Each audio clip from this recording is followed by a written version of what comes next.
This video is about the Mercedes-Benz W221 S-Class, specifically a problem with the ESP system. When you have this problem, you'll see a warning light. I've seen a few different variations of this. In this case, you have the multiple traction control lights on, as well as the ABS light, the attention assist icon, which would normally be right there, is gone, and in some instances there is a check engine light on, and normally would be in that area. But in this case, we just have these warnings. Most often, this is a speed sensor that is not responding, so I'll show y'all how to diagnose that. So the best way to diagnose problems with these cars is with a specialized reader. Your typical OBD2 reader, that's for all cars, may not work that great on a Mercedes S-Class, especially a W221. This is the iCarSoft. It's about $150. Plugs right into the OBD2 port under the car, under the dashboard. And it should allow you to read most of the modules on this particular vehicle.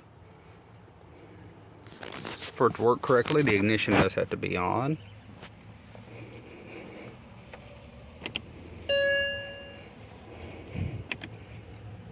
Okay.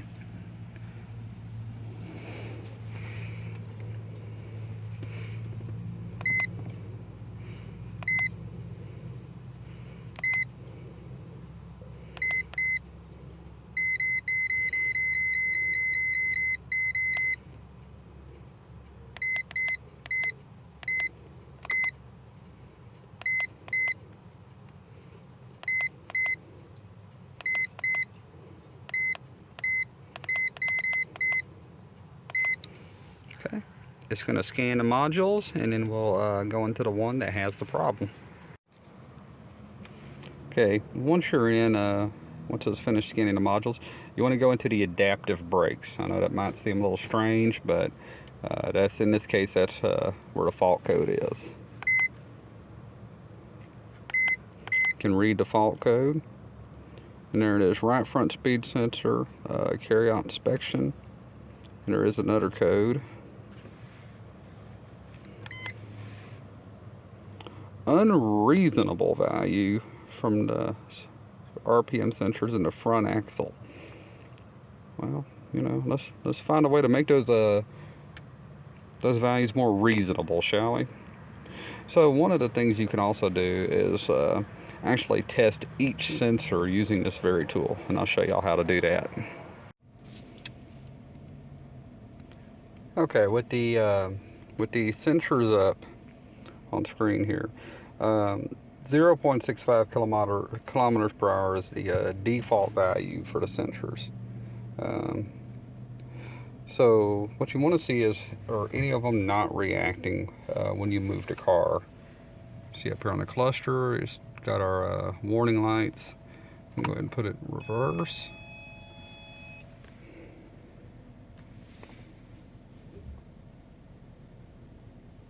See right away, right front is not responding.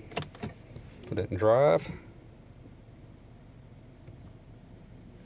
So you know right away you have a problem with the right front sensor. So that's the one we'll go ahead and replace.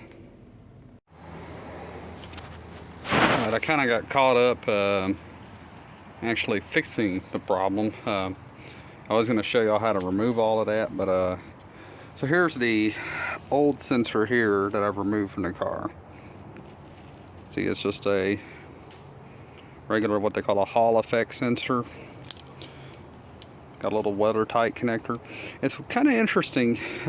German cars in general had these weird ways of doing things compared to American vehicles. So the speed sensor actually bolts in back here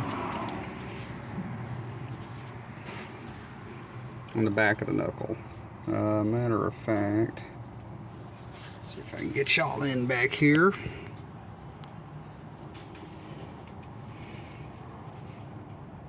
Right there. So that's where it goes.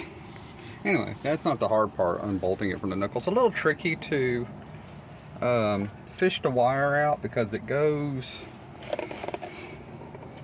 right here. It clips in where this wire, where that hole is. It follows that other wire up into this channel system. Right here, it loops back around here behind here, goes up the channel, and then up here, right next to the load level sensor, and plugs into the firewall right in that area. I'll have to get y'all a better view. It's not hard to change, not hard to fish it out.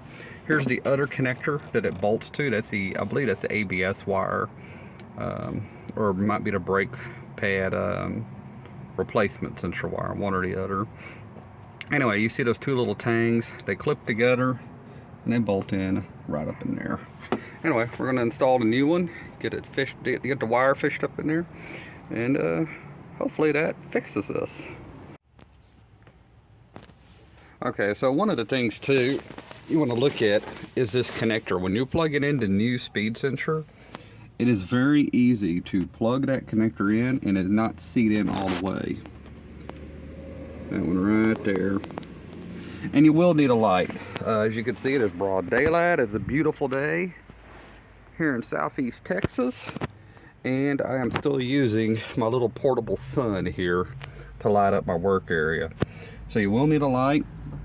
One thing to point out is that keeper pin on top right there, that will snap in even if the connector's not all the way seated. So I highly recommend you test that connector. While you do it, get you a long screwdriver here, kind of wedge it in right there. As you can see, we're wedged in right there between the connector and the body of the car, and just give it a few tugs.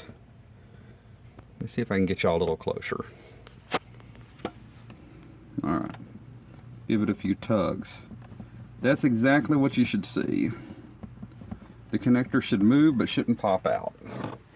So the problem I was having here, I installed the new sensor, I buttoned everything up, put the wheel back on, dropped the car down, and I had a new fault for the right front strut servo module and the speed sensor, and those codes would not clear, and the car rode real bouncy.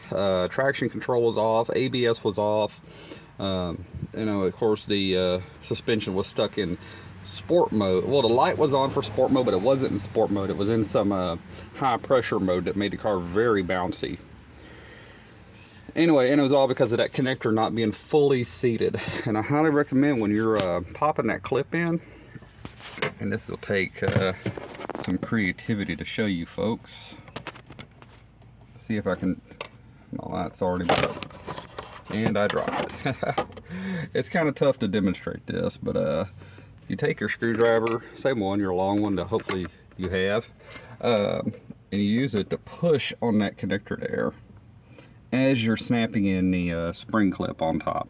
Now I use a pair of long needle nose pliers to do that, to set that clip in there, but I highly recommend you push that clip in, this connector in there, not obsessively tight where you damage it, but firmly, and set that spring clip in there, and that should hold it.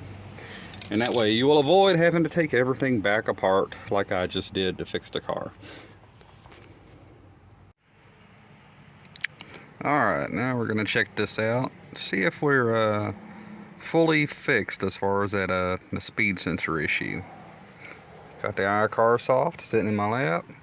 Let's start this thing up. Okay. Got a couple of warnings to clear. The key battery one is unusual because I just changed that battery like 2 months ago, but whatever. No warning lights on the dash. Let's see what the old iCar Soft thinks. Get on here to adaptive braking. You will see that pop up when it goes into diagnostic mode. Don't be scared, perfectly normal. No fault codes. Alright, that's what we want to see. It's good. Let's see if it's legit though. Go down here to our RPM sensors. Default values. It's good. Go ahead and get in here, shut the door. seats move into place. Okay.